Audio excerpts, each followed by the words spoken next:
After 11 weeks on strike, the United Auto Workers Union has reached a tentative agreement with Blue Cross Blue Shield of Michigan and Blue Care Network. Statewide, workers went on strike September 13th. In Marquette, Blue Cross workers took to the picket line the next day.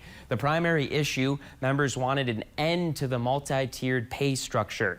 The UAW says the agreement reduces the wage progression from 22 years to 5, increases the general wage, and has ratification and inflation protection bonuses. When it's ratified, the agreement will end the strike. But the UAW says until then, workers will stay on strike.